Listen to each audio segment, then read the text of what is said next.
구독과 좋아요 좀 눌러주세요. The news of the world, Wednesday, February 25th. 1942년 2월 25일 밤, 미국 LA 상공에 나타난 미확인 대형 원형 비행물체로 인해 LA 도시 전체가 마비되는 사태가 벌어졌었습니다. 당시 LA는 비상태세 돌입, 즉각 정체불명 비행체를 향해 1,400여 발의 대공 포탄을 퍼부었습니다.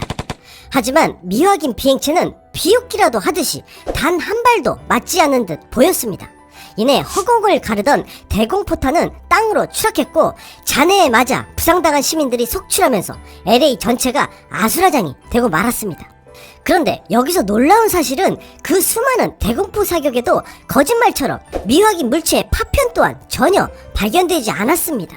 결국 이 사건은 원인을 밝히지 못하고 미스테리한 사건으로 종결되고 말았습니다.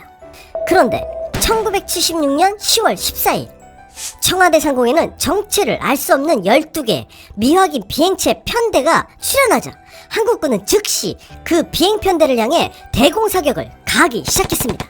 그리고 이 사건은 당시 이수만이 진행하던 한 라디오 방송풀에 괴 비행체 여러 대가 서울 상공을 침범하여 비행 중인 관계로 이를 저지하기 위해 대공포 사격이 있었다 라는 생방송 멘트가 나올 정도로 긴박한 상황이었습니다.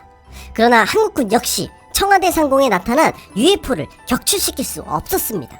수많은 대공포 사격을 가했지만 단 한 발도 맞출 수가 없었습니다.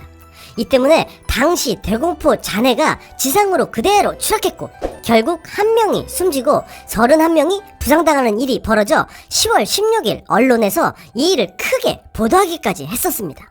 당시 매일경제, 동아일보, 중앙일보 등의 보도 내용을 살펴보면 14일 서울 상공의 대공포화 영향으로 부상했던 노점상 여성 한 분이 15일 상호 숨졌고, 부상자는 31명으로 늘어났다는 보도가 나오는데, 이때 총 85만 9천여 원의 재산 피해를 낸 것으로 집계되기도 했었습니다.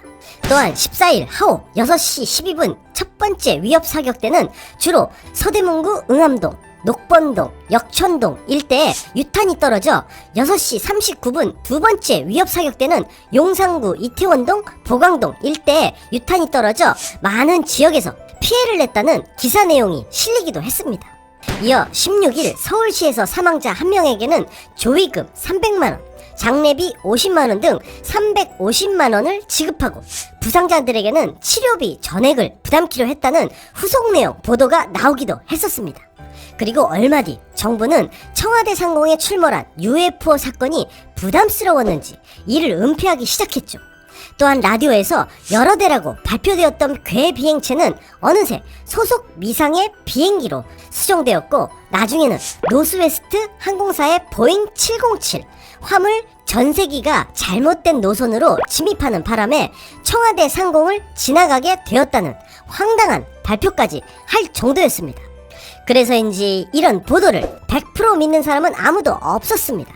노스웨스트 화물기가 일본으로 가려다가 항공착오로 인해 서울 중심부로 다시 돌아와 청와대 상공을 날아간 것 자체가 넌센스에 가까울 정도의 일이었으니까요. 특히 12년 뒤인 1988년 영국의 UFO 전문가인 티모시 굿이 자신이 쓴 책 1급 비밀 저편에서 를 통해 한국 청와대 상공에 나타났던 UFO를 언급해 큰 충격을 주기도 했었습니다. 그는 미 국방정보국에 보고된 한국 중앙정보의 비밀문서 내용 일부를 공개하며 미확인 비행물체가 대한민국 대통령 관저인 청와대 상공에 UFO가 출현해 대공 사격을 가해줬으며 단 한 발도 맞지 않은 채 사라졌다라는 내용을 기재했습니다. 결국 청와대 상공에서 벌어진 UFO 출몰, 대공포 사격 사건은 진실일 가능성이 컸지만 미국 정부는 이에 대해 그 어떤 내용도 확인해 줄 수 없다며 여전히 함구하고 있는 상태입니다.